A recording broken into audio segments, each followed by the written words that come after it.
মুহাজিরিন, শুধু তাই নয়, আজকে তো আমাদের এমন মুসল্লি দেখা যায় যে রুকুর মধ্যে যাওয়ার পরে ইমাম সাহেবের যদি একটু দেরি হয়ে যায়, এরপরে বসে আত্তাহিয়াত পড়তে যদি একটু দেরি হয়, একটু স্লো যদি পড়ে, দেখা যায় পিছন থেকে সংকেত দিতে থাকে তাড়াতাড়ি শেষ করেন। এমন আছে না নাই? রুকুতে গেলে, আত্তাহিয়াত পড়তে গেলে যদি ইমাম সাহেব একটু তারতিলের সাথে আস্তে আস্তে পড়ে, ধীরস্থিরভাবে পড়ে, নিয়ম তো এটাই ছিল। আল্লাহ বলছেন আল্লাহ তাআলা বলছেন তোমরা নামাজকে খুশু খুজুর সাথে আদায় করো, সুন্দরভাবে ধীরস্থিরভাবে পড়ো। কিন্তু নামাজের মধ্যে আমরা তাড়াহুড়া লাগাই আরে আস্তে আস্তে সুবহান রাব্বিয়াল আ'লা, সুবহান রাব্বিয়াল আযীম, আস্তে আস্তে সুন্দরভাবে পড়া, কিন্তু এত থ্রুলিংভাবে পড়তে থাকি আল্লাহু আকবার। মুহতারাম হাজিরিন, কিন্তু বড় দুঃখের বিষয়, পিছন থেকে যদি সিগন্যাল দিতে থাকে, মনে রাখবেন যদি ইমাম সাহেবকে সতর্ক করাই আপনার উদ্দেশ্য হয়ে থাকে, আপনার নামাজ ফাসেদ হয়ে যাবে। আপনি যদি অনর্থকভাবে ইমাম সাহেবকে সতর্ক করবার জন্য সংকেত দিলেন, মনে রাখবেন আপনার নামাজ ফাসেদ হয়ে যাবে। আপনার আগে আত্তাহিয়াত পড়া শেষ হয়েছে, তা কি হয়েছে? আপনার আগে সুবহানাল্লাহ, সুবহান রাব্বিয়াল আযীম পড়া শেষ হয়েছে, তা কি হয়েছে?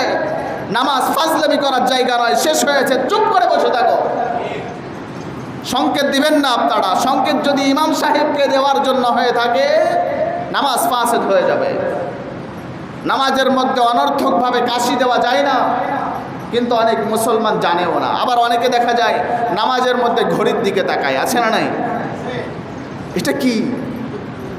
নামাজ আমাদের খুশু খুজুর সাথে আদায় করতে হবে। তাহলে বোঝা গেল রাসূলুল্লাহ যে নামাজ আমাদেরকে শিখিয়ে দিয়েছিলেন, ওই নামাজ আমাদেরকে যথার্থভাবে আমরা আদায় করতে পারছি না, সেজন্যই আমাদেরকে নামাজ বিরত রাখতে পারে না অন্যায়মূলক কাজ থেকে।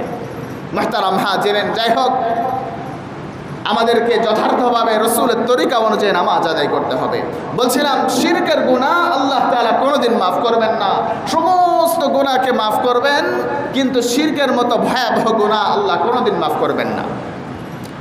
আল্লাহ তাআলার তিনার পয়গম্বর হযরতে মূসা আলাইহিস সালাম রাস্তা দিয়ে হেঁটে যান।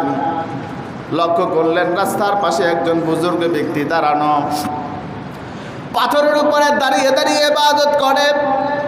পয়গম্বর হযরতে মূসা আলাইহিস সালাম ডাক দিয়ে বলেন, ও বুজুর্গ ভাই, তুমি এখানে কতদিন ধরে ইবাদত বন্দেগী করো?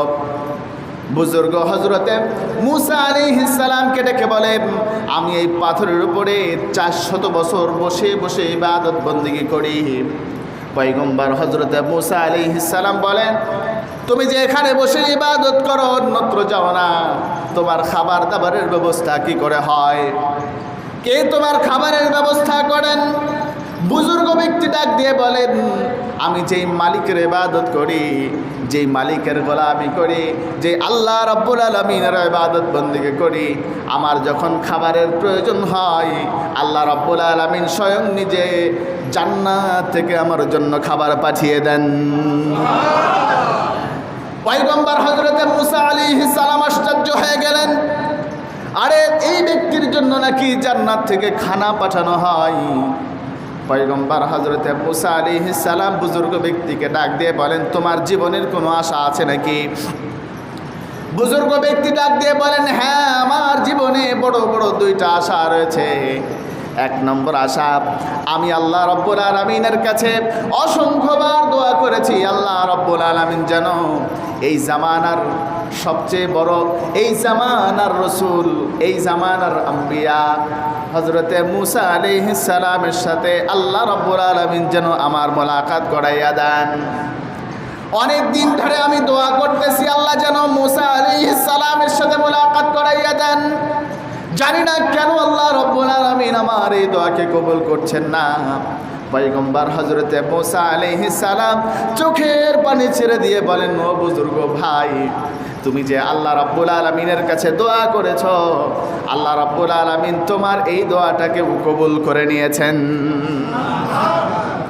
কষ্ট করে তোমাকে পয়গম্বর মূসার কাছে যাওয়ার প্রয়োজন হয় নাই। আল্লাহ রাব্বুল আলামিন মূসাকে তোমার কাছে পাঠিয়ে তোমাকে সম্মানিত করেছেন। মুসলমান ভাইরা রে আমার, পয়গম্বর হযরতে মুসা আলাইহিস সালাম বলেন, ও বুজুর্গ ভাই, তুমি এখন বলো তোমার দ্বিতীয় নম্বর কি চাহাত, কি আশা? বুজুর্গ ব্যক্তি ডাক দিয়ে বলেন, ওগো পয়গম্বর মুসা, আমি অনেক দিন ধরে ঠান্ডা পানি খাই না, আমার ইচ্ছা আপনি আমাকে এক গ্লাস ঠান্ডা পানি খাওয়াবেন। পয়গম্বর হযরতে মুসা আলাইহিস সালাম বুজুর্গ ব্যক্তিকে ডাক দিয়ে বলেন, তুমি এখানে অপেক্ষা করো, আমি তোমার জন্য ঠান্ডা পানির ব্যবস্থা করছি। হযরতে মুসা আলাইহিস সালাম দূর থেকে এক গ্লাস ঠান্ডা পানি নিয়ে যে মাত্র বুজুর্গ ব্যক্তির কাছে আসবে, ওই স্থানে এসে দেখেন ওই বুজুর্গ ব্যক্তি দুনিয়া থেকে বিদায় হয়ে গিয়েছেন, ইন্তেকাল করেছেন। হযরতে মুসা আলাইহিস সালাম আল্লাহ রাব্বুল আলামিনকে ডাক দিয়ে বলেন, মালিক, বুজুর্গ ব্যক্তি আমার কাছে পানি পান করবার জন্য আশা ব্যক্ত করলেন, আমার কাছে পানি পান করতে চাইলেন, তার পানি পান করবার আগেও কেন তাকে তুমি দুনিয়া থেকে বিদায় করে দিলা?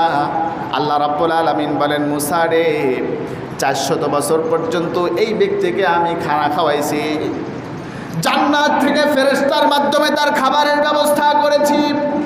400 বছর পর্যন্ত যদি আমি মালিক তার জন্য খাবারের ব্যবস্থা করতে পারি, এক গ্লাস পানি কেন তুমি মুসার কাছে চাইবে? আমি আল্লাহর কাছে কেন চাইলো না? আমি আল্লাহর এটা বরদাস্ত হয় নাই, সাথে সাথে আমি আল্লাহ তাকে দুনিয়া থেকে বিদায় করে দিয়েছি। তাহলে বোঝা গেল আল্লাহ রাব্বুল আলামিন ছোট্ট ছোট্ট বিষয়ের উপরে অনেক সময় অনেক বড় গুসা করেন, আবার দেখা যায় অনেক বড় বিষয়কে আল্লাহ রাব্বুল আলামিন ছাড় দিয়ে দেন। এজন্য রব্বে কারীম শিরকের গুনাহ কোনোদিন মাফ করবেন না। যত গুনাহ আছে সমস্ত গুনাহকে আল্লাহ মাফ করবেন, কিন্তু আল্লাহ রাব্বুল আলামিন শিরকের মতো ভয়াবহ গুনাহকে কোনোদিন আল্লাহ রাব্বুল আলামিন মাফ করবেন না। এজন্য আমরা ভয়াবহ শিরক থেকে আমরা নিজেদেরকে হেফাজত করব, পারবো তো ইনশাআল্লাহ?